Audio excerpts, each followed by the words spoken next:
नमस्कार विद्यार्थियों। कहानी संकलन के अंतर्गत हम मुंशी प्रेमचंद की कहानी शतरंज के खिलाड़ी का अध्ययन कर रहे थे। उसके सारांश को हमने जाना, घटनाक्रम को हमने जाना और इसी क्रम में आज हम इस कहानी में आए हुए महत्वपूर्ण गद्यांशों की व्याख्या करेंगे, उन्हें समझने का प्रयास करेंगे, संदर्भ, प्रसंग और विशेष के साथ व्याख्या करेंगे। सबसे पहले हम गद्यांश को पढ़ेंगे, उसके बाद संदर्भ, प्रसंग, व्याख्या और विशेष, इन 4 चरणों में व्याख्या की जाएगी। राज्य में हाहाकार मचा हुआ था। प्रजा दिन दहाड़े लूटी जाती थी। कोई फरियाद सुनने वाला न था। देहातों की सारी दौलत लखनऊ में खींची आती थी और वह वेश्याओं में, भांडों में और विलासिता के अन्य अंगों की पूर्ति में उड़ जाती थी। अंग्रेज कंपनी का ऋण दिन दिन बढ़ता जाता था। कमली दिन दिन भीग कर भारी होती जाती थी। देश में सुव्यवस्था न होने के कारण वार्षिक कर भी वसूल न होता था। रेजिडेंट बार बार चेतावनी देता था, पर यहाँ तो लोग विलासिता के नशे में चूर थे। किसी के कानों पर जूं न रेंगती थी। प्रस्तुत जो गद्यांश है वह मुंशी प्रेमचंद की कहानी शतरंज के खिलाड़ी से लिया गया है। शतरंज के खिलाड़ी मुंशी प्रेमचंद की एक सफल कहानी है जिसमें झूठी सामंती व्यवस्था,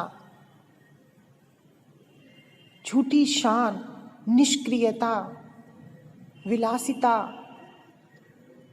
को उजागर किया गया है।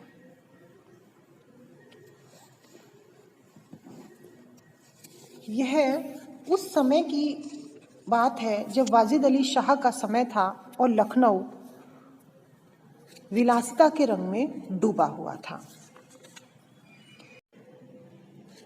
राजकोष की जो धन था वह भी विलासिता पर ही खर्च हो रहा था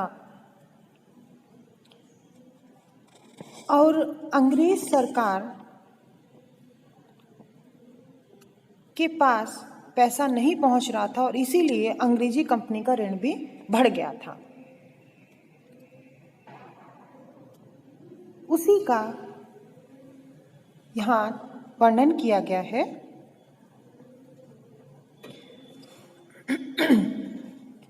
पूरे राज्य में, लखनऊ में हाहाकार मचा हुआ था। प्रजा दिन दहाड़े लूटी जा रही थी और कोई फरियाद सुनने वाला भी नहीं था,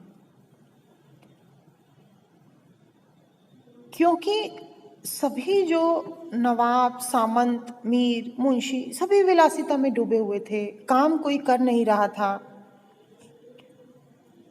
अंग्रेज कंपनी का एक ही उद्देश्य था, राज्य से धन लेना। उसके लिए वह हर तरीके अपना लेती थी। अंग्रेज कंपनी का ऋण धीरे धीरे लखनऊ पर बढ़ता जा रहा था और जब अति हो जाती है तो पतन शुरू हो जाता है। कमली दिन दिन भीग कर भारी होती जा रही थी, अर्थात दिन पर दिन जो ऋण था वो बढ़ता जा रहा था। राजकोष पर भार लगातार बना हुआ था, वह बढ़ता जा रहा था, जैसे कंबल भीग भीग कर वजनदार हो जाता है। देश में कोई व्यवस्था थी नहीं, वार्षिक कर भी वसूल नहीं हो पाता था क्योंकि कोई काम करने वाला ही नहीं था। रेजिडेंट बार बार चेतावनी भी देते थे, पर उस चेतावनी को कोई सुनने वाला नहीं था क्योंकि सभी विलासिता के रंग में रंगे हुए थे। सभी का, चाहे राज्य कर्मचारी हो वो भी वेश्यावस्था में, कविगण प्रेम और विरह के वर्णन में, कारीगर जो थे वो कल्लावत्तू और चिकन बनाने में, व्यवसायी सुरमे, इत्र, मिस्सी, उपटन इनके रोजगार में लिप्त थे। कहने का तात्पर्य है कि सभी और विलासिता का ही मद छाया हुआ था। किसी को किसी से कोई मतलब नहीं था। संसार में, राज्य में, देश में क्या हो रहा है इसकी किसी को खबर नहीं थी। शराब और अन्य मादक पदार्थों का सेवन करते हुए सबने इस संसार से, इस देश से, इस राजनीति से अपनी आंखें मूंदे हुए थी। किसी के भी कानों पर जूं भी नहीं रेंगती थी। अर्थात बार बार कंपनी से फरमान आते थे, ऑर्डर आते थे कर चुकाने के लिए, लेकिन कोई भी ध्यान नहीं दे रहा था। इसी विलासिता का यहाँ पर चित्रण किया गया है। विशेष के अंदर हम ये कह सकते हैं कि वाजिद अली शाह के समय में कैसे लखनऊ अपनी विलासिता के चरम पर था, उसका वर्णन किया गया है। लोग अपने लीक से हट रहे थे, काम से विमुख हो रहे थे, इसका चित्रण किया गया है।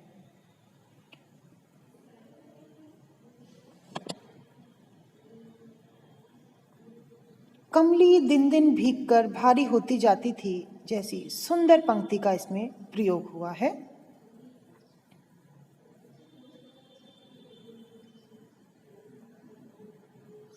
और जो भी गांव से, ग्रामीण इलाके से जो धन लिया जा रहा था, वह सब धन वेश्याओं पर ही उड़ा दिया जाता था। अर्थात धन का सही जगह इस्तेमाल नहीं हो रहा था।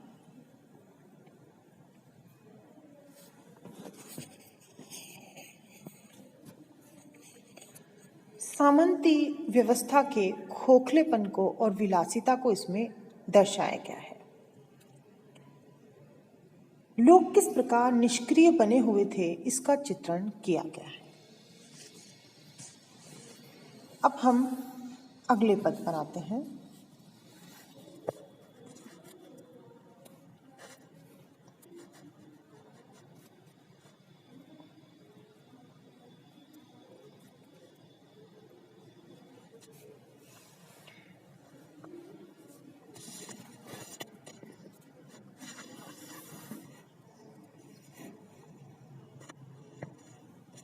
दूसरे दिन से दोनों मित्र मुंह अंधेरे घर से निकल खड़े होते, बगल में एक छोटी सी दरी दबाए, डिब्बे में गिलोरियां भरे, गोमती पार की एक पुरानी वीरा मस्जिद में चले जाते, जिसे शायद नवाब आसिफुद्दौला ने बनवाया था। रास्ते में तंबाकू, चिलम, मदरिया लेते और मस्जिद में पहुंच दरी बिछा हुक्का भरकर शतरंज खेलने बैठ जाते।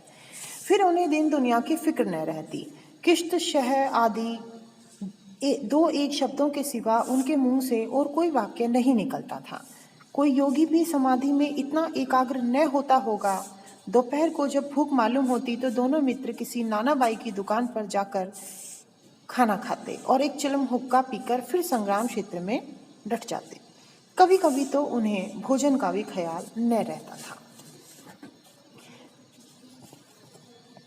प्रस्तुत गद्यांश में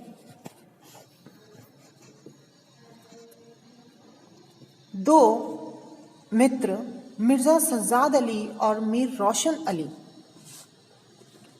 के शतरंज की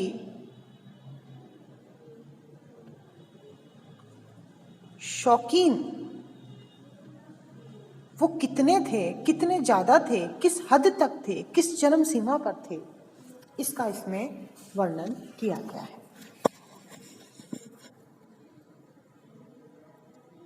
दोनों ही मित्र दीन दुनिया से अलग होकर एक ऐसे स्थान पर जाकर के शतरंज खेलते हैं जहां उन्हें कोई रोकने टोकने वाला नहीं था।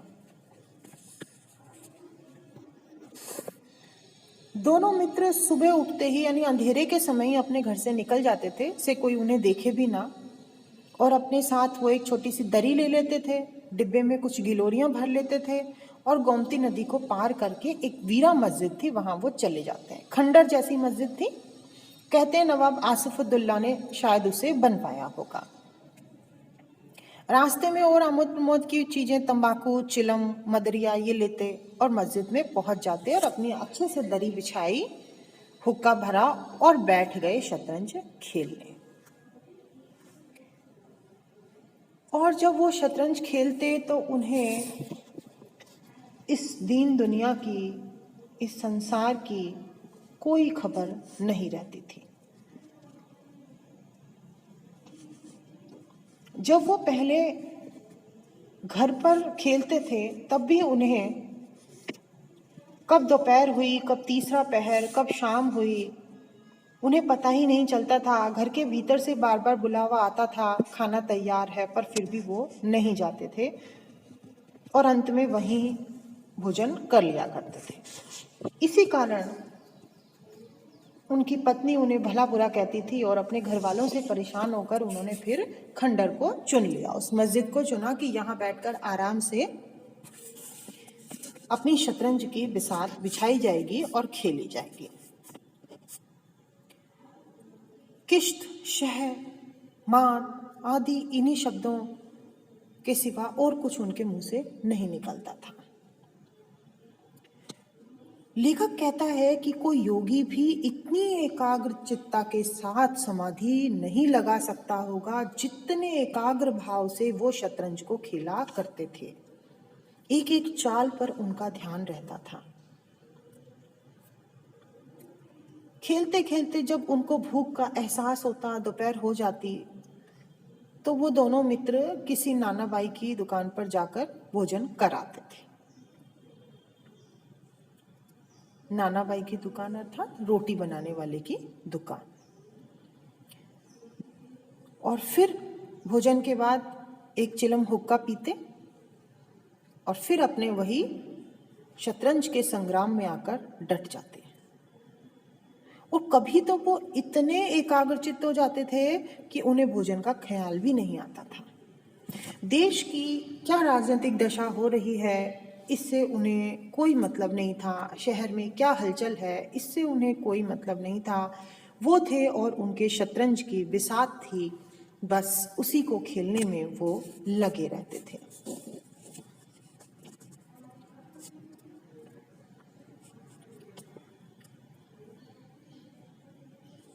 नवाबी विलासिता का चित्रण इसमें किया गया है, निष्क्रियता को दर्शाया गया है। शतरंज के खेल के प्रति बहुत गहरा रुचि, लगाव, प्रेम, तन्मयता उसको दर्शाया गया है।